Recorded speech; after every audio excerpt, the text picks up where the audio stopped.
Assalamualaikum warahmatullahi wabarakatuh. Selamat pagi ibu-ibu hebat. Terima kasih kepada ibu-ibu yang sudah hadir pada hari ini.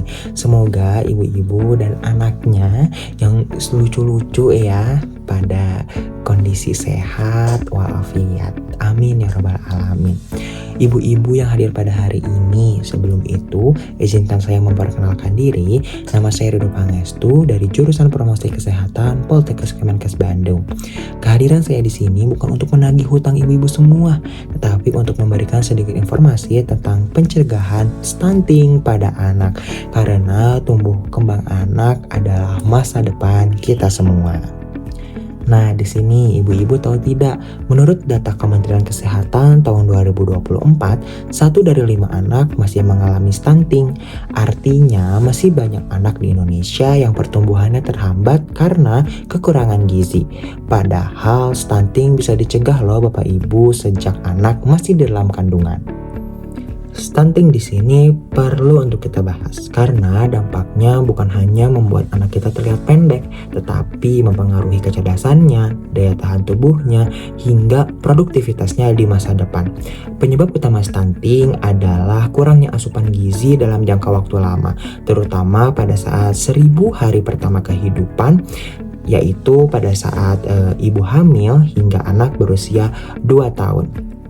Selain itu, seringnya mengkonsumsi makanan yang kurang sehat, kebersihan lingkungan yang buruk, serta jarangnya kontrol ke posyandu menjadi salah satu faktor yang sering terjadi di masyarakat. Ibu-ibu, dari tadi kita udah ngebahas nih stunting. Tapi ibu-ibu tahu nggak sih apa itu stunting?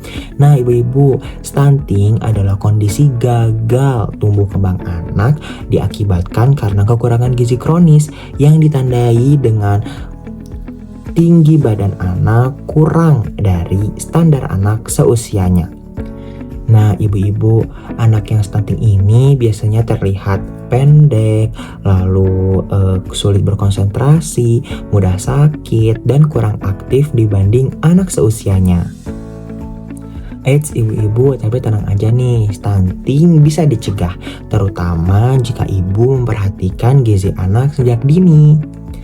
Nah ibu-ibu, berikut saya berikan tips bagaimana supaya anak ini dijauhi dari stunting.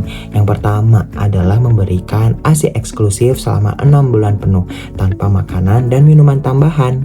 Yang kedua, berikan MPASI atau makanan pendamping ASI yang baik, sehat, dan bergizi, terdiri dari karbohidrat, serat, vitamin, protein, dan lain sebagainya, sehingga anak-anak terlihat tumbuh kembang dan semakin sehat. Nah, yang ketiga, pantau terus kesehatan anak ke posyandu sehingga anak terpantau oleh pusat kesehatan masyarakat setempat. Selanjutnya, jaga kebersihan makanan dan lingkungan sehingga anak-anak nyaman untuk makan, bermain, dan lain sebagainya. Nah, untuk para ibu-ibu hamil, pastikan asupan gizi untuk ibu hamil juga tercukupi ya, agar pertumbuhan si janin selalu maksimal. Dan yang terakhir dan terpenting, lengkapi imunisasi anak. Itu dia cara supaya bagaimana sih anak-anak ini terhindar dari stunting. Nah, itu dia ibu-ibu. Ingat ya ibu-ibu, anak yang sehat, aktif, tumbuh kembang yang baik, itu adalah investasi kita untuk masa depan bangsa. Indonesia cerdas, Indonesia emas. Jadi ibu-ibu, stunting bukan hanya soal tinggi badan, tetapi tentang kualitas hidup anak di masa depan. Pencegahan stunting bisa dimulai dari rumah dengan pola makan yang bergizi, kebersihan lingkungan, dan rutin kontrol kesehatan ke posyandu. Nah, mulai sekarang yuk cegah stunting dari rumah, cegah stunting sebelum genting. Semoga informasi yang saya sampaikan pada hari ini bisa bermanfaat untuk ibu-ibu semua. Salam sehat, salam Promkes, merdeka. Wassalamualaikum warahmatullahi wabarakatuh.